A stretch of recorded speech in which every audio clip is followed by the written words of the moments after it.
Hello YouTube, it's Carlos the Rook, and I'm bringing you my second game in the Georgia State Championship I played a week ago.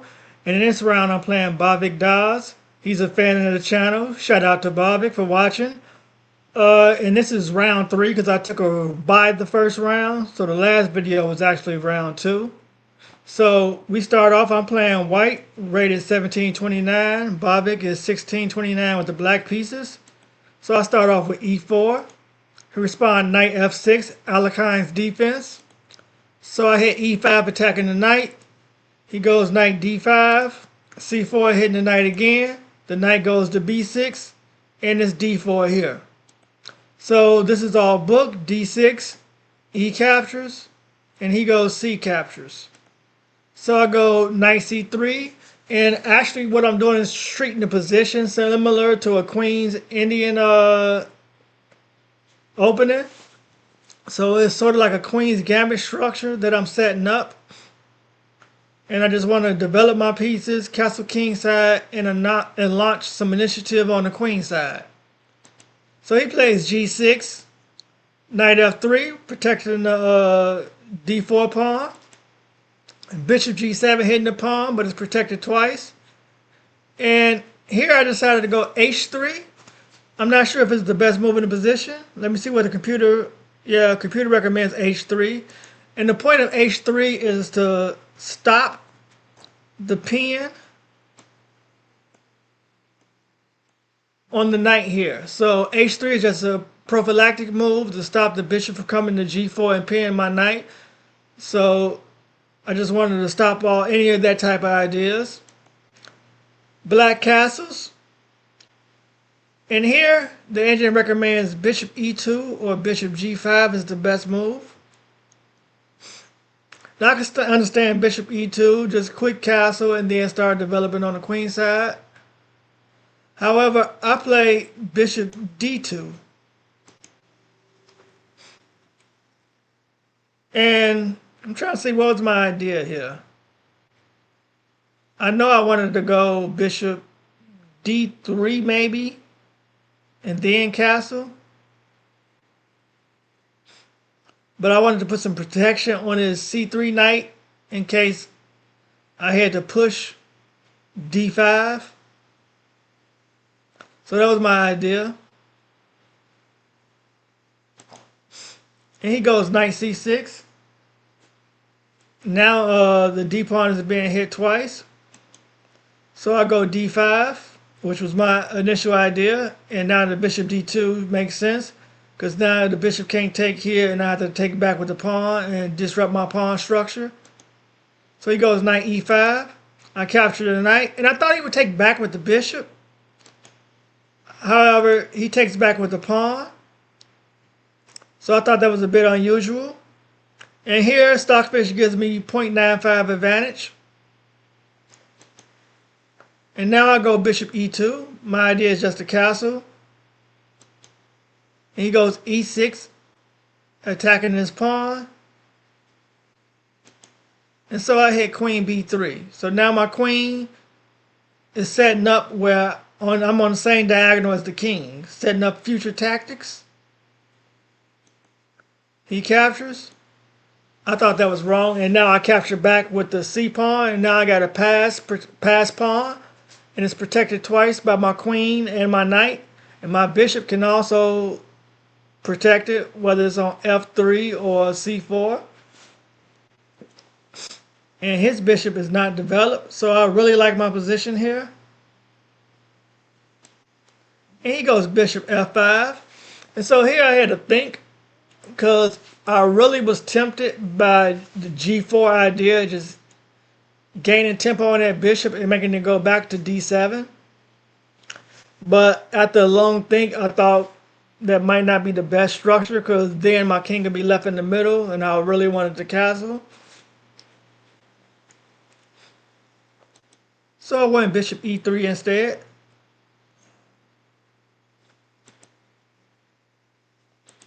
And here he plays rook c8, activating his rook, getting all his pieces developed.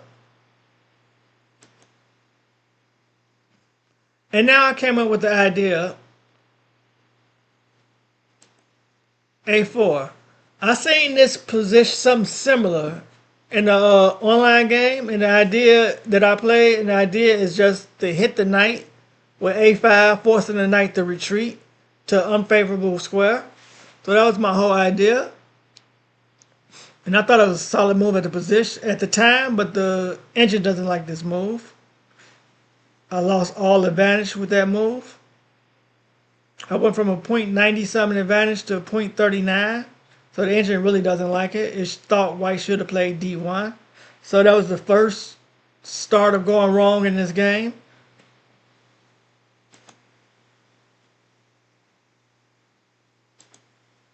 And here he played E4.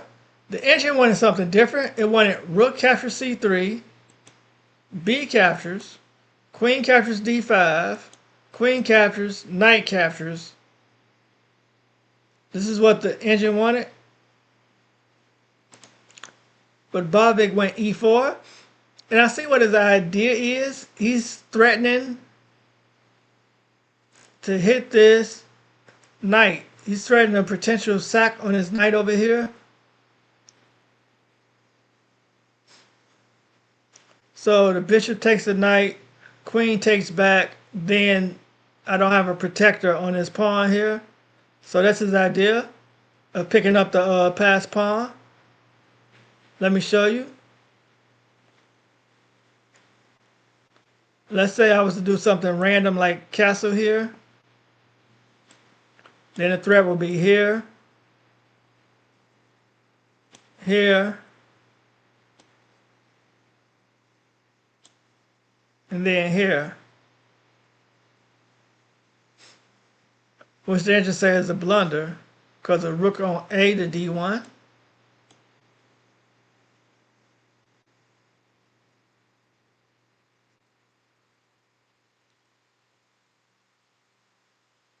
Now it's calling for a bishop sack on H3.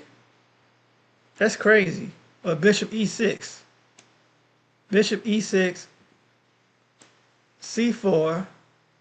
The knight just moves. Or knight captures E. Oh wow. Why would? Yeah, because the queen's pinned. So yeah, that makes sense.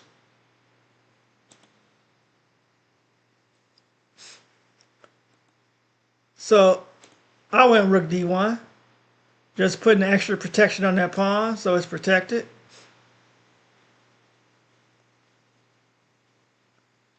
And here he goes, bishop D7. I thought he was just, and this is where I made a crucial mistake. I thought he was just retreating from my G4 idea, and he was just moving the bishop back preemptively because I wanted the castle and then go G4. So I didn't even pay attention to what he was moving the bishop back for. Clearly, you can see that the bishop is hitting this pawn, and the knight is hitting that pawn, so it's being threatened twice. So if anything was to happen to this knight, then the pawn falls. Also, my move in the game, which was A5, is just a total blunder, completely missing the threat. I play A5, oblivious, and hitting the knight. And now the bishop takes the knight, a great move. The B pawn takes back. And now there's a skewer on my queen rook. So I'm going to lose the exchange here. So I went into this line where I figured take the queen. He hits my queen, I hit his. And here, he makes a crucial mistake. Bishop captures D1. And I thought here, do I take the bishop or keep my bishop? Because I was thinking of two potential moves. Bishop here. And if the bishop takes, king takes. And the rook really can't come hit this pawn because this bishop is stopping it. And we always got rook to D1. So in this position, it's just a drawn, it's a drawn position. So that's what the engine wanted. And I looked at this position and I thought rook c5 and its a pawn falls. But what I completely missed is just it's saying d6. No, it wasn't d6. Hold on. Yeah, the engine says d6.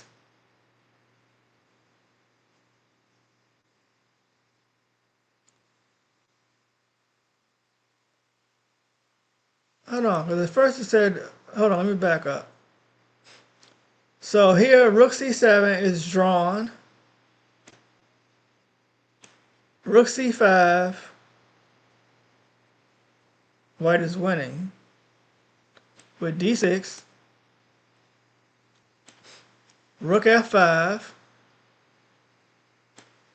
bishop e7. I was saying rook e5. Giving an exchange back.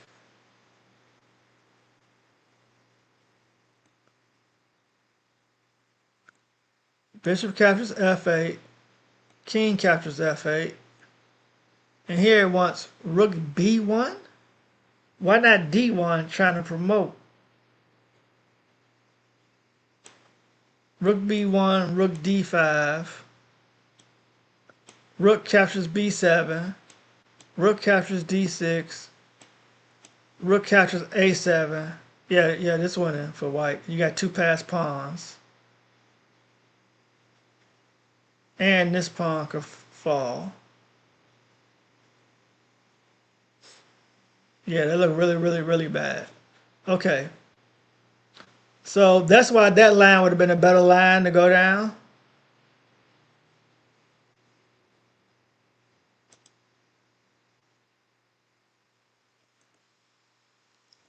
But I thought that losing this a pawn was bad, so that's why I didn't make the bishop f6 move. So I just messed that completely up. And instead I went king captures d1, which is just losing. The rook captures, and here I went c4 thinking I'll hold this way. But once again, rook c5 and I still lose the a pawn. I move the king up, rook takes the a pawn, and now I go rook to b1, trying to put pressure on down the b file, b6, and now I go king e3, put pressure on the e pawn, f5, and now I go rook b2. So what I'm basically doing, trying to create a fortress, so the rook can't come in and hit my bishop. The bishop protects this pawn. I got connected past pawn, and my idea is to eventually promote this pawn. So you go king g7, and I go h4. My idea is just to control the dark squares. King f6, and now I go king d4. I'm not letting that king get into e5. Like I said, I want to control the dark squares. Now he drops rook a1 to try and come behind. And here I went g3.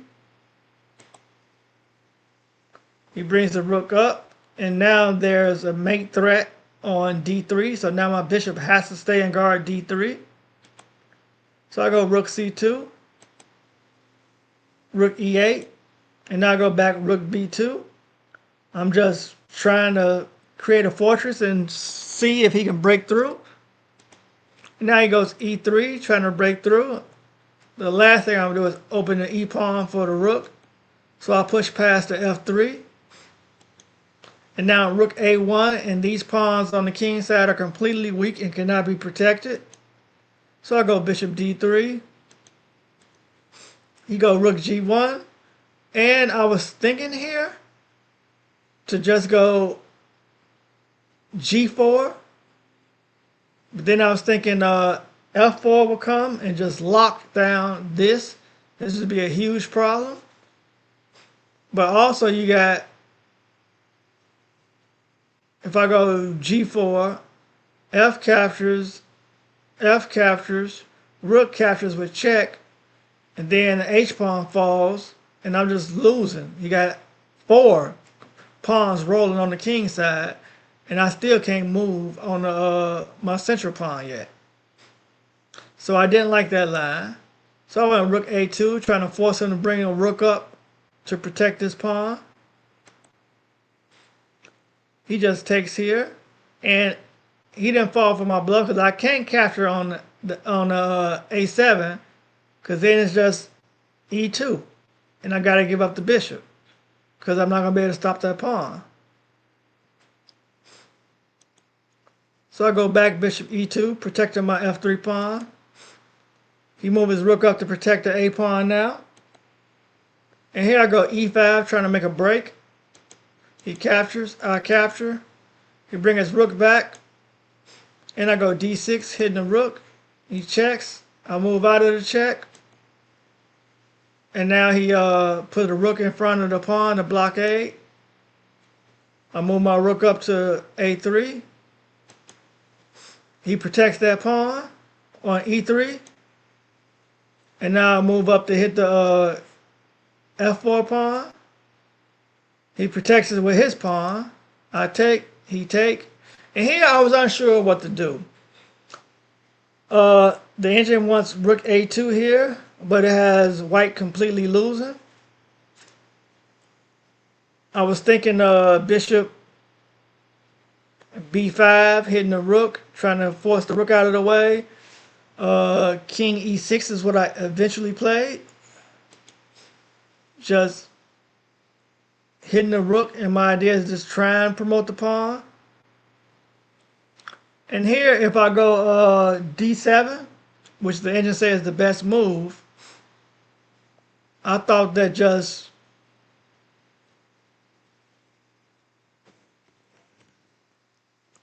what was I saying? d7. He would have to go rook b8 because the check would lose. He would have to go rook b8 to stop. And then I can go king. Hold on, let's see this. d7. If he checks,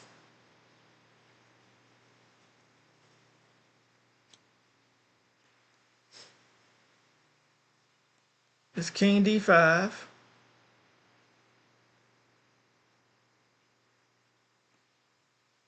The engine saying rook captures d7.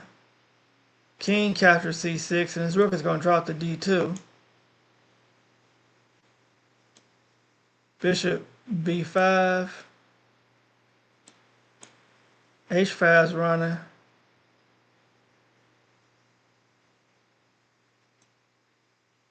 Rook e4. h4. So no. That's just d7. I just was trying to see if rook b8 was mandatory, but it wasn't.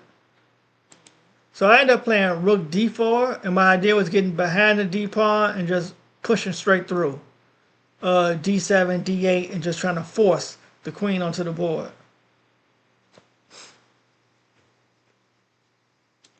And here he played rook c6, pinning.